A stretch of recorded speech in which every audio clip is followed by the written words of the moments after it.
Oh, good day, folks. It's Sunday. I hope you all had an awesome Saturday. You got out, you did some fun things, you learned some new things, you spent time with people important to you. And I hope you do the same thing today. First, I hope you'll hang out with me for another video. And today, we're going to jump on the open tag from Matt over at Slip Joint Sawyer, and that is Sheffield Sunday, where you highlight a knife made in Sheffield, England. Now, yesterday, I showed you a video of what appears to be a very, very old Boker Stockman that was given to me by a friend of the family, Teddy, who's in his 80s. Well, Teddy gave me two knives that day, and the second one is this fellow right here. Now, I looked at that when I saw it, and I said, that's got to be an old knife. So, and I mean, this is a knife that's lived a life for sure. You'll see that right here as you look at the main blade. But what's interesting here, we'll see how good of a look we can give you at that. And I don't know how well you can see that, but it does say at the very bottom, Sheffield. And just above that, it says and Sons. And then just above that, you can see P-L-E-Y. So I did some digging, and I found a knife maker or a knife maker company that was in Sheffield, England, called John Copley and Sons. And the tag stamp, I believe, is J. Copley and Sons, Sheffield. So I did some research, and I found some articles. I actually found a little family history article that I have in text form, and also I found an actual newspaper clipping of it. But if we look here, you can see picture, Sheffield, John Copley and Sons, Richmond Works, 123 Creswick Street. And there is a shot of the factory, I guess. J. Copley and Sons, Sheffield. And then there's a biography of several of the family members. John himself was born in 1803 and lived until 1864. And I believe it says here it was in around the mid 1800s that the factory started. I can probably read that easier here. Copley and Sons was making pocket knives, sailors, and gardener's knives at Richmond Works, Creswick Street in Walkley. And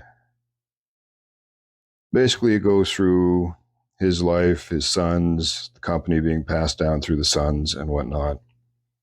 How much each left when they died in their wills, I guess. But when it gets down to the last Copley in the firm was John Waterfall Copley, 1859 to 1924, who was the son of John June and his wife Harriet. In 1913 and 1918, attempts were made to auction the factory and its stock. Eventually, the business was sold to J. Dewsnap Bowler. The latter sold the business in 1932. Richmond's Works fetched 180 pounds. And that's from the Walkley Historians 2022.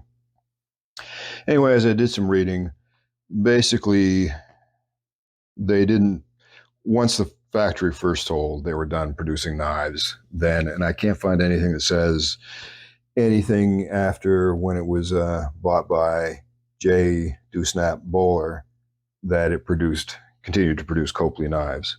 But so that leads me to believe this knife was from the turn of the 18th, 19th century, somewhere in there. And hopefully Matt will see this and he'll have some more historical context he can put on it. But Context aside, again, we're looking at potentially an extremely old knife from in and around maybe the same time period as the Boker Stockman. But let's have a look at the knife. It's got wood handles, and you can see one has chipped away here. It's got what looks like a brass shield with nothing on it. You can see a bit of maybe a pin right there. The bolsters, I don't know, they were tarnished. I mean, I gave this a good cleaning. This knife was, I mean, I pulled stuff out of that channel that I don't even want to know what it was. This knife had sat somewhere, I think, for a long time, and just, it was a mess. So it got the rust removal treatment. It got a long soak in some mineral oil, and it just got a whole lot of cleaning and oiling and working the action. But wood handles on both sides. Again, both are chipped away. It's got some character. It looks like somebody was keeping track right there. I would assume, because usually you do 4 vertical lines and then 1 horizontal line through it to indicate 5. So this knife did 5 of something. I don't know what, but somebody was keeping track. So it's got a lot of character left to it. I'm going to say it's probably steel liners, steel pins. You see some of the wood grain in there.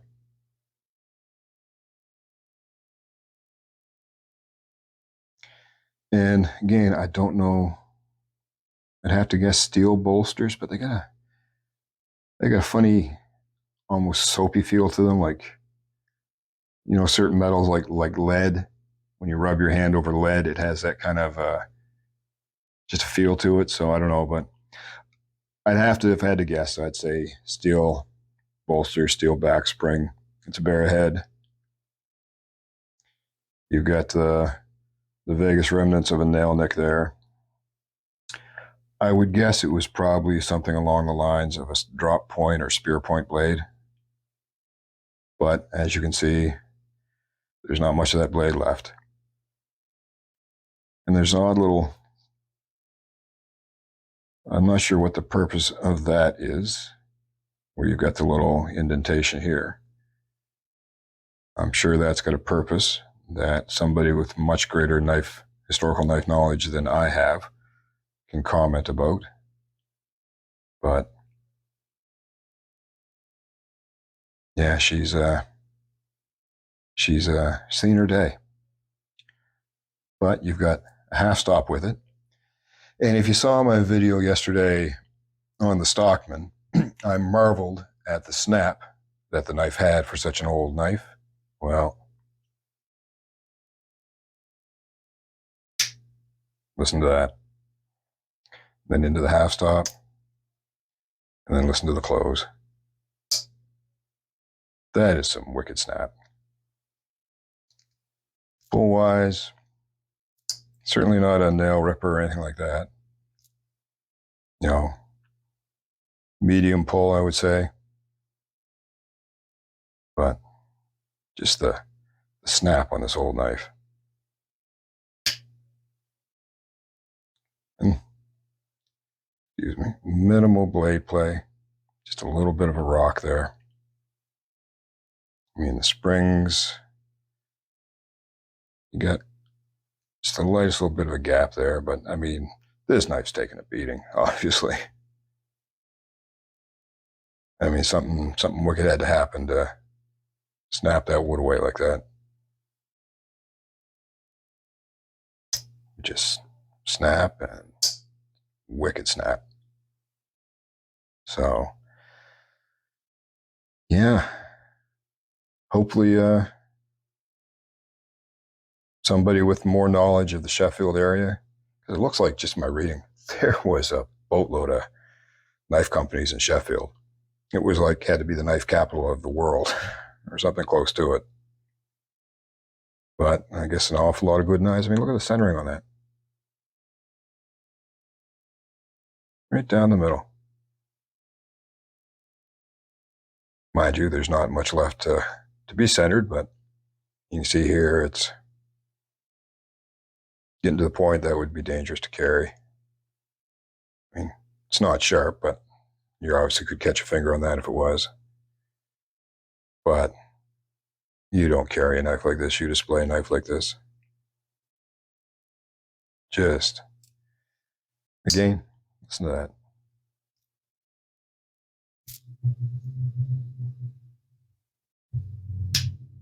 I mean, I can just sit and just snap this thing all day. Anyhow, folks, we're just getting to the point now. I'm just going to ramble as I did yesterday, just marveling at the knife. But anybody who's got some knowledge to throw on that and would like to add to it, please throw that in the comment section down below. I'd love to hear anybody's perspective on this knife, anybody with some historical knowledge or context to put to this knife. But yeah, John Copley and Sons, Sheffield, England. Just an awesome little knife. Anyway, folks. Oh, if it helps. It's just a little better than 3.5 inches long. Anyway, folks. I hope you enjoyed that look at what I think is probably an extremely old Sheffield-made knife. And you've hung out with me long enough. Get outside, go do something fun, hang out with your family, hang out with your friends, go make some new friends. Get out in the woods and learn to do something exciting and fun. Y'all take care.